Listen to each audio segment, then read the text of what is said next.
മലപ്പുറം കാളികാവിലെ നരഭോജി കടുവയെ കണ്ടെത്താനുള്ള കാര്യത്തിൽ ഒരു ചെറിയ വഴിത്തിരിവ്. കടുവയുടെ കാൽപ്പാടുകൾ കണ്ടെത്തിയെന്ന വിവരം വരുന്നു. അടയ്ക്കാക്കുണ്ടിലെ കേരള എസ്റ്റേറ്റിന് സമീപത്തെ റോഡിലാണ് കടുവയുടെ കാൽപ്പാടുകൾ കണ്ടത്. കടുവയെ പിടികൂടാനുള്ള ദൗത്യം ഇന്ന് 5-ാം ദിവസമാണെന്ന് പ്രിയപ്പെട്ട പ്രേക്ഷകർ അറിയുക. സമീർ ബിൻ കരീം കാളികാവിൽ നിന്ന് തത്സമയം ചേരുന്നു. സമീർ, ഗുഡ് മോർണിംഗ്, പറയൂ.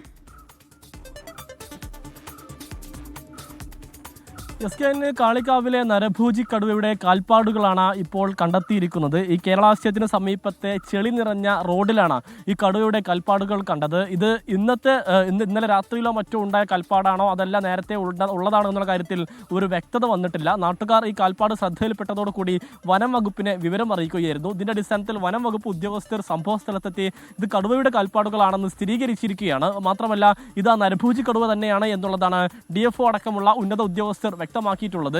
ഞാനിപ്പോൾ നിൽക്കുന്ന ഈ തെരച്ചിൽ നടക്കുന്ന ഇടത്തു നിന്നും ഏതാണ്ട് 3 കിലോമീറ്ററിനുള്ളിൽ മാത്രം ദൂരമാണ് ഈ കേരള സ്റ്റേറ്റിൽ ഇപ്പോൾ പറയപ്പെടുന്ന ഈ ഭാഗത്തേക്കുള്ളത് എന്നുള്ളതാണ് ഏറ്റവും പ്രധാനപ്പെട്ട കാര്യം. അത് അങ്ങനെയെങ്കിൽ ഒരു പക്ഷേ ഈ കടുവ ഈ ഭാഗത്തു നിന്നും ആ ഭാഗത്തേക്ക് നീങ്ങിയിരിക്കുകയാണ് എന്നുള്ളൊരു നിഗമനമാണ് നിലവിൽ വനം വകുപ്പിനുള്ളത് എന്നുള്ളതാണ്. ഇതിൻ്റെ ഭാഗമായി ആ ഭാഗങ്ങൾ കേന്ദ്രീകരിച്ചും വിശദമായ ഒരു തിരച്ചിലാണ് നിലവിൽ വനം വകുപ്പ് നടത്തിക്കൊണ്ടിരിക്കുന്നത്. മാത്രമല്ല ഇന്ന് പ്രത്യേകമായുള്ള തിരച്ചിൽ കൂടുതൽ സ്ഥലങ്ങളിലേക്ക് വനം വകുപ്പ് വ്യാപിപ്പിച്ചിരിക്കുകയാണ്.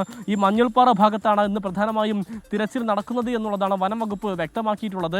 ഇന്ന് രാവിലെ തന്നെ വനം വകുപ്പ് ഉദ്യോഗസ്ഥർ ഇന്നലെ രാത്രിയിലും മറ്റും ഉണ്ടായിരുന്ന ഈ ക്യാമറ ദൃശ്യങ്ങളൊക്കെ തന്നെ പരിശോധിച്ചു. എന്നാൽ അതിൽ നിന്നും തന്നെ വനം വകുപ്പിന്റെ ഈ കടുവയുടെ ദൃശ്യങ്ങളൊന്നും തന്നെ കാണാൻ കഴിഞ്ഞിട്ടില്ല എന്നുള്ളതാണ് വനം വകുപ്പ് ഉദ്യോഗസ്ഥർ വ്യക്തമാക്കുന്നത്. അതോടൊപ്പം തന്നെ ലൈവ് സ്ട്രീമിംഗ് ക്യാമറകളും ഒക്കെ തന്നെ വനം വകുപ്പ് 24 മണിക്കൂർ പരിശോധിച്ച് വരികയാണ്. ഒരു ക്യാമറയിൽ പോലും മാത്രമല്ല 3 കൂടുകളിൽ ഒന്നിലും തന്നെ ഈ കടുവയെ എവിടെയും കാണാൻ കഴിഞ്ഞിട്ടില്ല.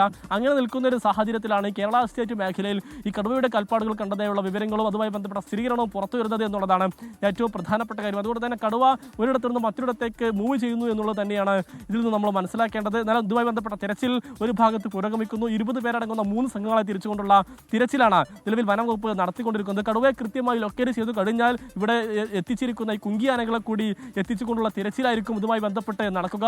ഈ കോന്നി സുരേന്ദ്രനൊപ്പം തന്നെ കുഞ്ചു തുടങ്ങിയ 2 കുങ്കിയാനകളാണ് നിലവിൽ ഇവിടെ എത്തിച്ചിരിക്കുന്നത്. ഈ ഡോക്ടേഴ്സിന്റെ പരിശോധനയ്ക്ക് ശേഷം ഇവരെ തിരച്ചിലിന്റെ ഭാഗമായി ആവശ്യമെങ്കിൽ ഉപയോഗപ്പെടുത്താനാണ് വനം വകുപ്പിന്റെ തീരുമാനം. ഇന്നലെ ഈ കുഞ്ചു എന്ന് പറയുന്ന യാന ഈ പാപ്പാനെ ആക്രമിക്കുന്ന ഒരു സാഹചര്യം ഉണ്ടായിരുന്നു. അദ്ദേഹം ഇപ്പോഴും ഈ വണ്ടൂരിൽ ആശുപത്രിയിൽ ചികിത്സയിൽ തുടരുകയാണ്.